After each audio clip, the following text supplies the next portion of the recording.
Hi guys, we're here today with Tim Brocklehurst of My Viral Spiral. This is Traffic Generation Experts, and we're going to be interviewing Tim about some of his top traffic generation strategies. So before we start, Tim, great to have you here. Thanks for coming along. Great to be here, Kieran. Thanks for having me. No worries at all. Tim, tell us a little bit about yourself.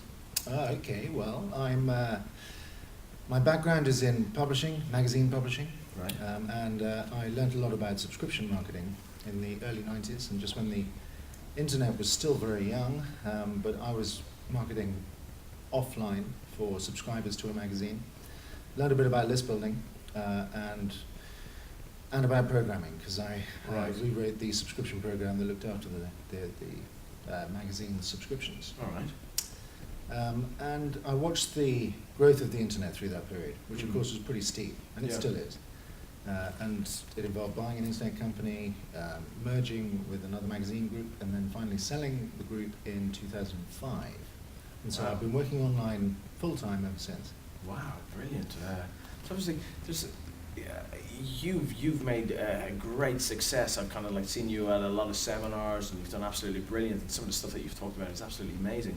There is a common problem with people that actually have a website, and it's basically, how do I get traffic to it? Right? So what do you think is the main problem that people have with getting? What are people doing wrong? Well, we know, I think, that a lot of small businesses and individuals who are looking to drive traffic to their websites aren't using keyword research well enough. Right. It's an easily overlooked area. Right. And from the days in the 90s where, if you were selling plant pots, for example, and you knew that you were trying to draw traffic from people who were searching for plant pots with Alta Vista or even Yahoo, Let's or go even back the a early little days bit. of Google. I mean, back then in the 90s.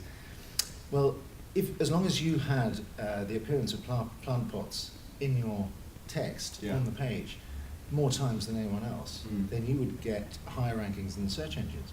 So of course, one of those crazy tactics that people had back then was just to put plant pot, plant pot, plant pot, plant pot. I can't say it fast enough. Right. And they would have about 200 iterations of plant pot on the bottom of the page, or more. Thousands. How times have changed. Yeah. So there's a lot of copying and pasting that went on, but of course it didn't take long for the search engines to get wise to that. Yeah.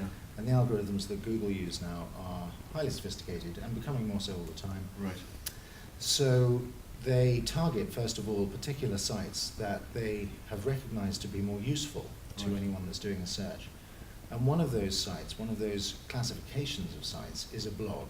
Right. Because they know that it is more regularly updated and therefore prone to deliver more up-to-date information. Right. And blogs, if they are managed well, and Google can gauge how frequently they are updated. Right. So if they're updated daily, they will be ones that Google will watch and deliver high rankings for. Wow. So one of my chief top tips, if you like, to anyone that is working online trying to draw traffic to their website is to have a blog, whether that is their entire website or not. If they have a blog on their domain somewhere, and it could be in a subfolder called blog, for instance, then it will at least put their domain in the rankings with Google. Right. And there are all kinds of great little tools you can get with your blog that will ensure that it is search engine optimized and kept up there on the indexing with Google. Now, is this a WordPress blog or a Blogger blog, or which one should people be actually using in terms of blog? Yeah, it's a good question. Personally, I use WordPress. Right. I've discovered that, WordPress is, I guess, I think it's the best free script that you can have for a blog. Yeah. You can host it at WordPress, so you don't actually need any hosting or even a domain if you want to make a start with it.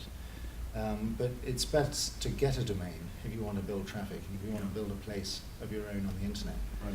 So if you do that, then typically most hosts, and the hosts that I provide, for instance, for MBS, will give you a free set of scripts, including blogs and forums and help desks and numerous other things that you can have, all in subdirectories under your domain. Brilliant. And WordPress, I would say, is the best. There's a bunch of extensions that you can get for WordPress. They call them extensions. They're really just sort of additions to the functionality of the script. Right. And you can do pretty much anything with these extensions. Most of them are free. Right. So you can have a blog and add in extensions to enable people to sign up to your Aweber list.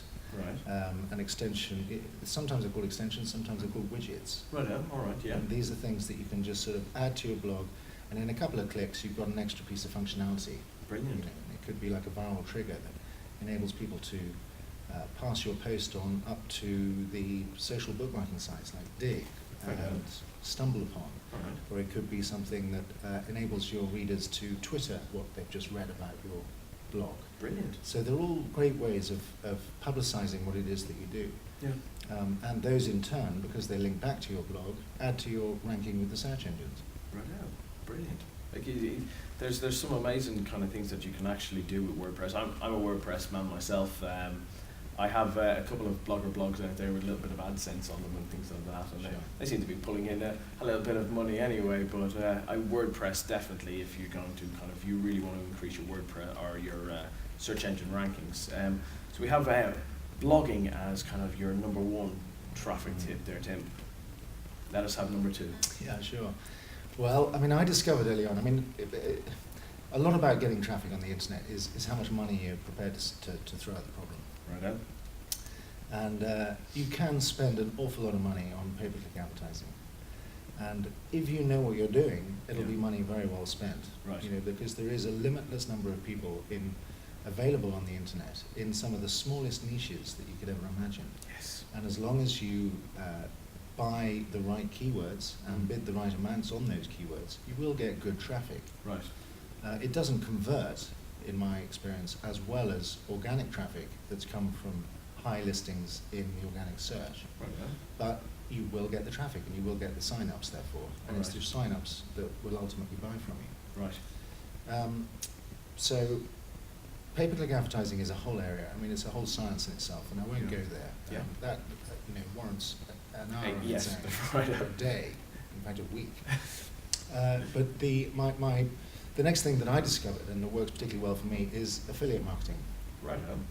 And so, for example, once you've started getting traffic from a blog, Yeah. you can then multiply that traffic by enabling your sign-ups to refer others to your products.